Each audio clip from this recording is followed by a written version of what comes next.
ಒಮ್ಮೆ ಒಬ್ಬ ಭಕ್ತ ದೇವರನ್ನು ಕುರಿತು ತಪಸ್ಸು ಮಾಡ್ತಾ ಇರ್ತಾನೆ. ಬಹುದಿನಗಳ ತಪಸ್ಸಿನ ನಂತರ ದೇವರು ಅವನ ತಪಸ್ಸಿಗೆ ಮೆಚ್ಚಿ ಒಂದು ದಿನ ಪ್ರತ್ಯಕ್ಷ ಆಗ್ತಾನೆ. ಪ್ರತ್ಯಕ್ಷ ಆದಮೇಲೆ ದೇವ್ರು ಕೇಳ್ತಾನೆ, ಭಕ್ತ ನಿನಗೇನು ವರ ಬೇಕು ಕೇಳು ಅಂತಾನೆ. ಆಗ ಭಕ್ತ ಹೇಳ್ತಾನೆ, ದೇವರೇ, ನನ್ನ ಸಾಧನೆಗೆ ಯಾರ್ಯಾರು ಅಡ್ಡಿಯಾಗಿದ್ದಾರೋ ಅವರೆಲ್ಲರನ್ನೂ ನಿನ್ನ ಕೈಯಲ್ಲಿರೋ ಗದೆಯಿಂದ ಹೊಡೆದು ಬಿಸಾಕು ಅಂತ ಹೇಳ್ತಾನೆ.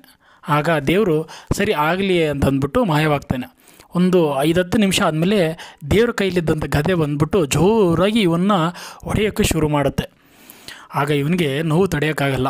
ಅಯ್ಯೋ ದೇವರೇ, ನಿನಗೇನು ಮರುವ, ನಾನು ಹೇಳಿದ್ದು ನನ್ನ ಸಾಧನೆಗೆ ಯಾರ್ಯಾರು ಅಡ್ಡಿಯಾಗಿದ್ದಾರೋ ಅವ್ರನ್ನ ಹೊಡಿ ಅಂತ, ನಿನ್ನ ಗದೆ ಬಂದ್ಬಿಟ್ಟು ನನ್ನೇ ಹೊಡಿತಾ ಇದೆಯಲ್ಲ, ಅಯ್ಯೋ ದೇವ್ರೆ ಅಂತ ಜೋರಾಗಿ ಕಿರುಚ್ತಾನೆ.